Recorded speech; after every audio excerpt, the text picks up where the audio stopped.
Today we're stepping into one of the most brutal and eerie military maneuvers in medieval history, an event that helped shape the legend of Dracula long before Bram Stoker ever put pen to paper. June 17th, 1462, the night attack. This is Vlad the Third of Wallachia, better known as Vlad the Impaler, launching a nighttime assault against the Ottoman camp of Sultan Mehmed II.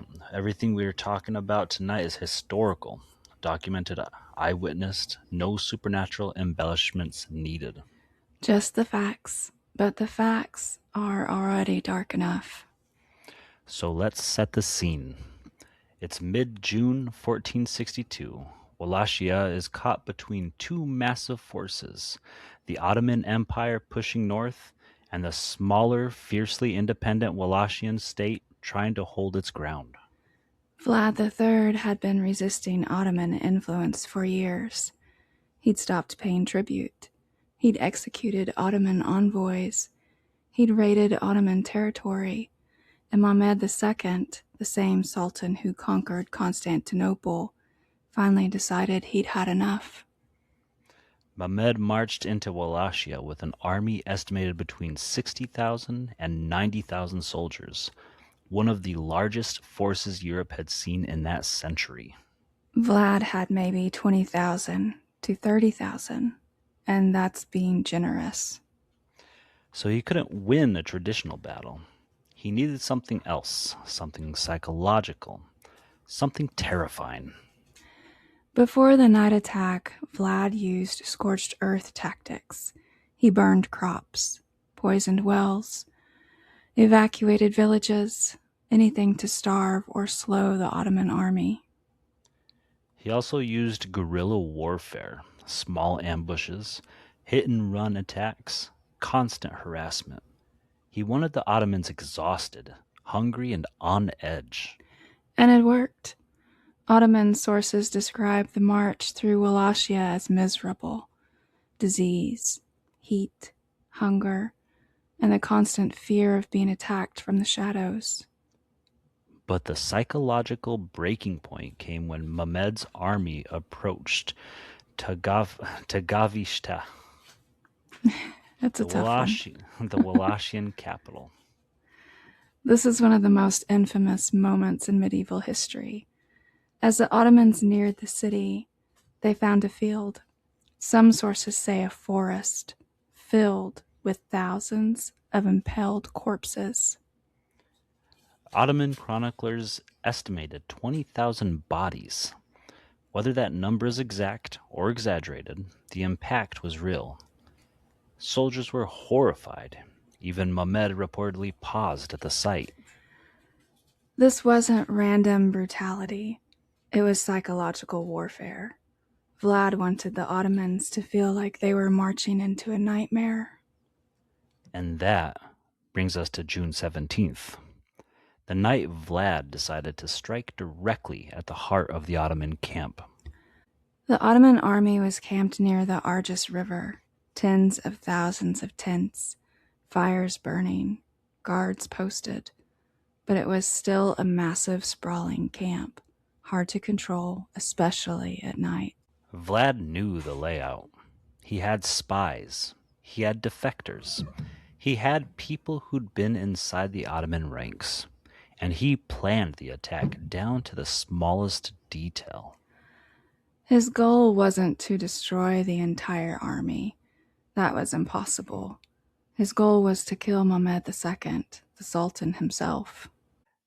If the Sultan died, the invasion would collapse. So Vlad organized his forces into small units, each with a specific target inside the camp. Just after midnight, Vlad's forces moved silently toward the Ottoman lines. They wore Ottoman clothing. They used Ottoman-style torches. They spoke Turkish phrases to confuse the guards. This wasn't a chaotic charge. It was infiltration. Vlad wanted to get as close as possible before the alarm sounded. And when they were close enough, they struck. Historical accounts describe the attack as sudden and overwhelming. Wallachian forces rushed into the camp, shouting, firing arrows, and targeting specific tents. The Ottomans were thrown into confusion. Soldiers woke up to chaos, fires, shouting, horses panicking, tents collapsing. Vlad personally led the charge toward the tent he believed belonged to Mehmed II. But here's the twist. The tent he attacked belonged to the vizier, not the sultan. Mehmed had been moved earlier, and Vlad's intelligence was slightly off. So instead of killing the Sultan, Vlad's forces tore through the wrong section of the camp. The Ottomans eventually regrouped. Their numbers were too large, and once they understood what was happening, they pushed back. But the damage was done. The attack lasted 3 to 4 hours, depending on the source. Fires spread, supplies were destroyed, and morale was shattered. Ottoman chroniclers admitted the attack caused panic. Some soldiers fled. Others accidentally fought their own allies in the dark. And Vlad's forces slipped back into the night, disappearing into the forests. The night attack didn't kill Mehmed II, but it shook him. It proved Vlad was unpredictable, relentless, and willing to use terror as a weapon. Mehmed eventually withdrew from Wallachia, not because he was defeated in open battle, but because the campaign became too costly, too chaotic, and too psychologically draining.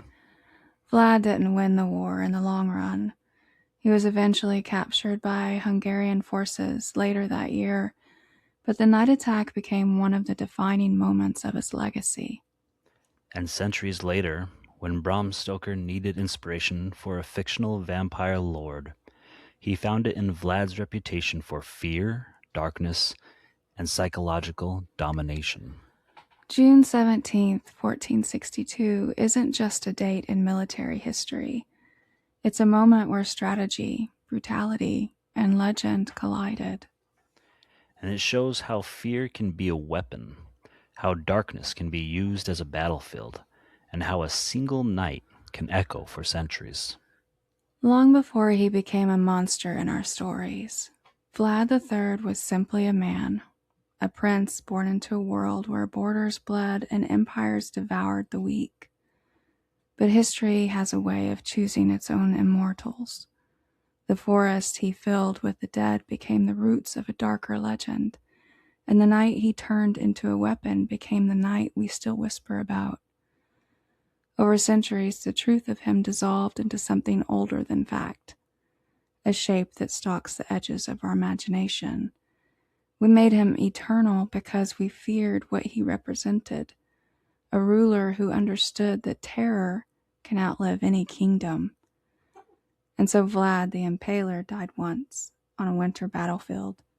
But the other Vlad, the one who rises with the moon, the one who drinks from the vein of our collective dread, he never died at all.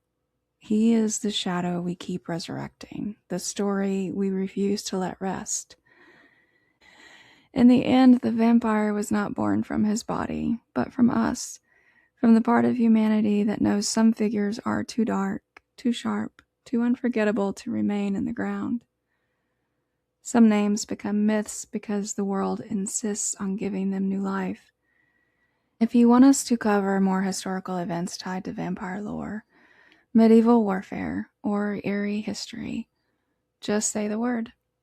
Until next time, stay curious, stay aware, and stay out of the woods at night.